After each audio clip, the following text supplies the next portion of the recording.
¿Cómo están? Bienvenidos, un gusto saludarles. Muchas gracias por estar con nosotros en este fin de semana. Estamos en el aire en Canal 21 y este es el resumen de las noticias. Vamos a partir contándoles algunos de los hechos más importantes de las últimas horas.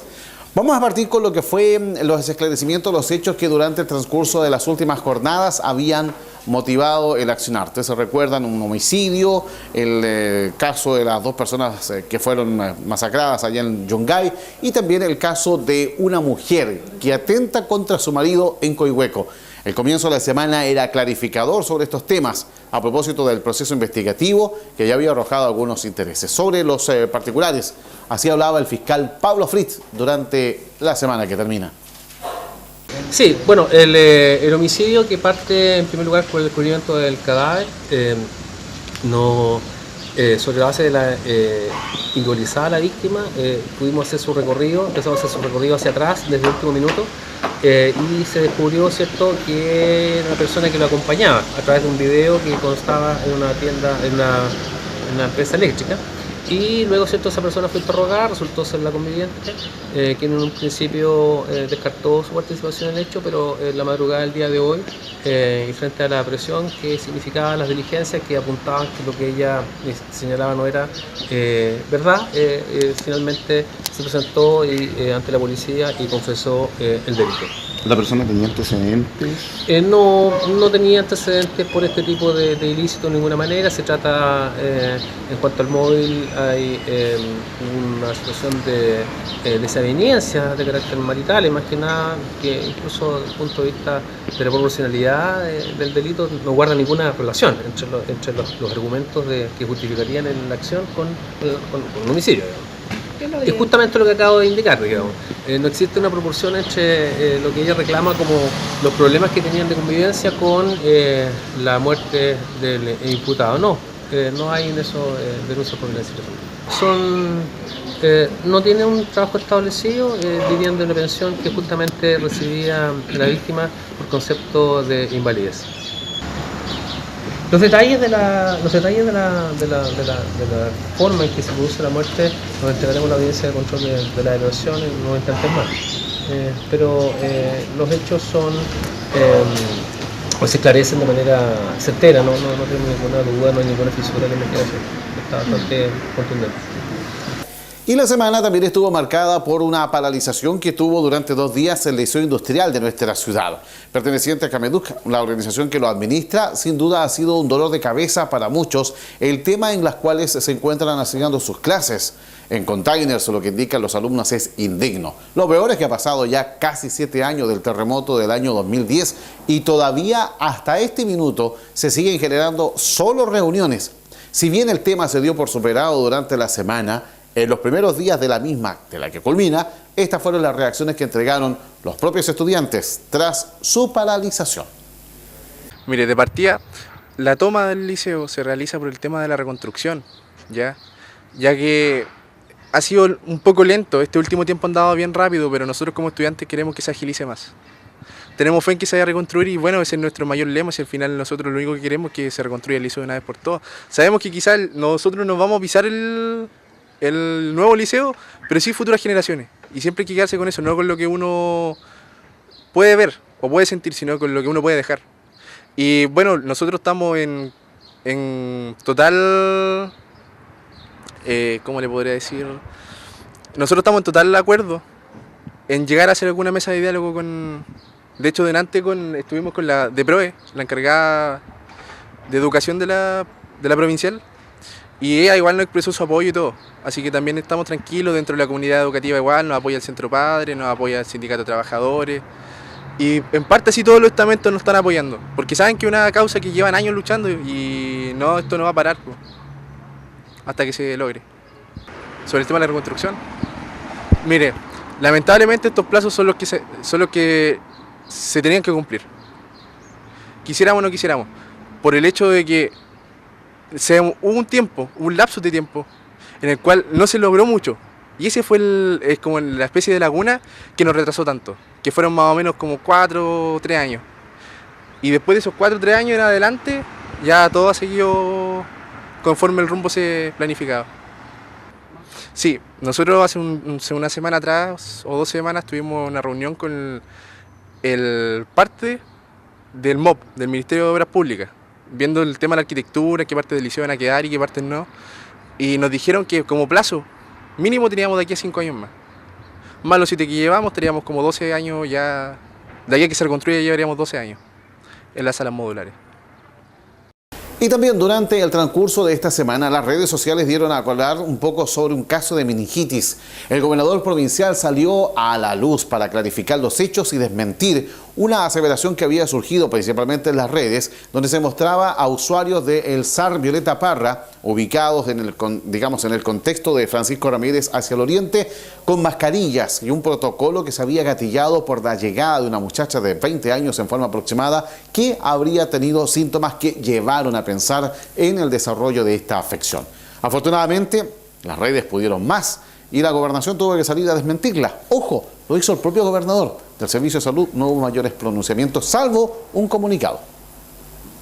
Bueno, a mí me gustaría aprovechar esta oportunidad para referirme brevemente a lo que ocurrió anoche en el SAR Violeta Parra, a raíz de esta información que se divulgó por redes sociales respecto de un caso de meningitis bacteriana que incluso en algún minuto se dio por confirmada por redes sociales. Yo quiero reiterar lo que hemos dicho en reiteradas oportunidades, valga la redundancia, a través de los medios tradicionales, y es a que los vecinos y vecinas se informen a través de estos.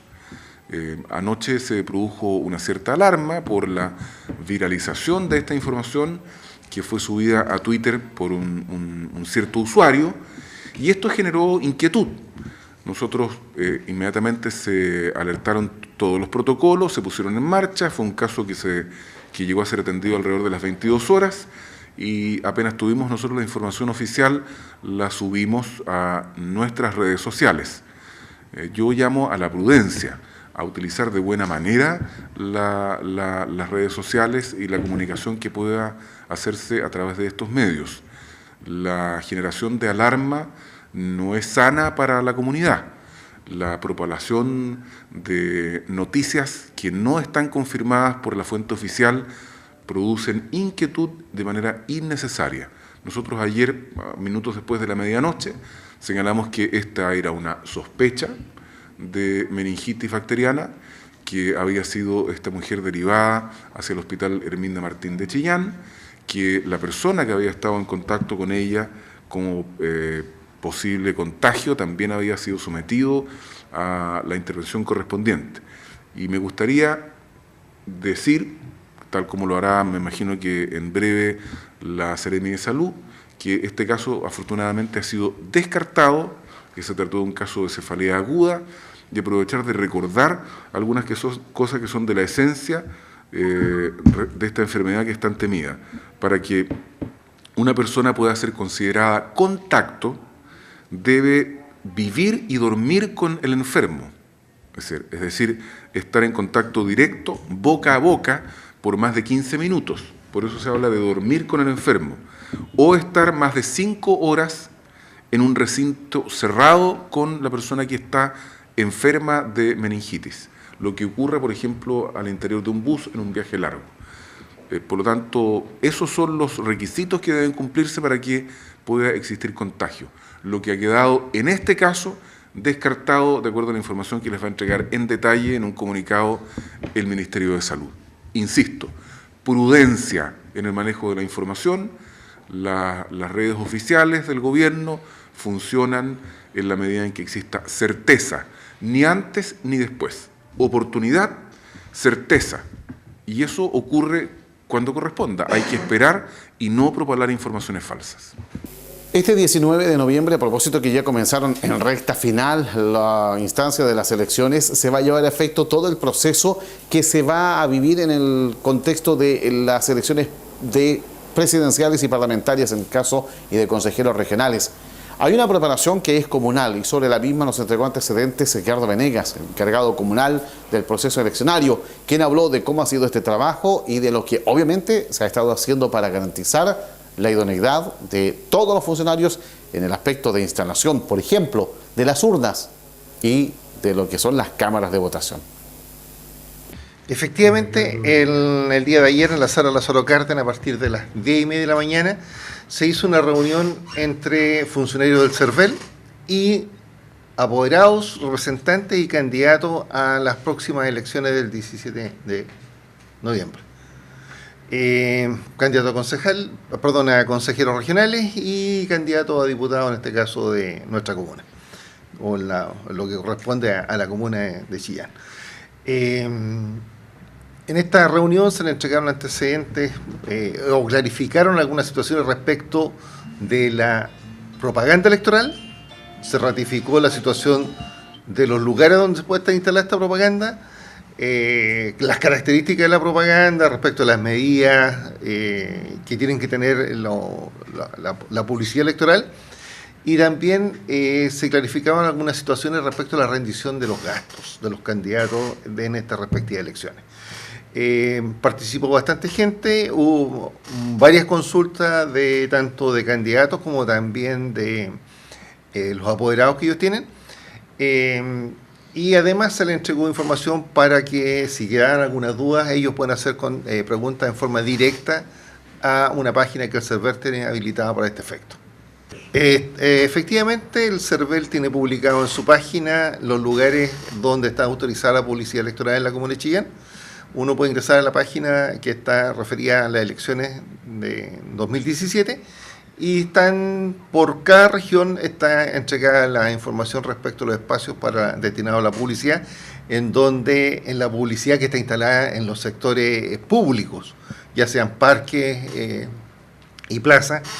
En este caso de la comuna de Chillán se aumentó en relación a las elecciones anteriores, en razón también a la cantidad de candidatos, pero está en la página del CERVEL la descripción perfecta con la ubicación y los metros que están destinados a esta publicidad. Y en razón de los metros que están disponibles se hace la distribución primero por candidato y también por partido. Lo que está prohibido es toda la propaganda pintada. No hay murales. Se pueden colocar lienzos, que depende del sector, hay unas dimensiones que están establecidas, y cada particular que autorice la instalación de propaganda, el candidato tiene que contar con un documento con la autorización expresa del propietario o arrendatario de ese recinto. No es llegar y colocar publicidad como sucedía antes. Hay una reglamentación que es bastante estricta y el llamado que se le hizo ayer a los candidatos era atenerse a estas indicaciones para evitarse los conflictos. Ahí, al menos la inquietud apuntaron más a la situación de la rendición de gastos, más que a la publicidad, fue respecto a la rendición de gastos. Hay bastantes situaciones que tienen que ser tomadas en cuenta mucho por los candidatos, porque al parecer existía una desinformación en relación a los gastos que devuelve el servicio electoral. No se devuelven todos los gastos. Se devuelven aquellos gastos que están por pagar y que están dentro de los gastos autorizados por el tipo de campaña. Hay que tener absolutamente claro que hoy día se le establece una cantidad de plata que pueden gastar los candidatos en sus campañas. Pausa y volvemos. Seguimos revisando más noticias en el resumen de este fin de semana.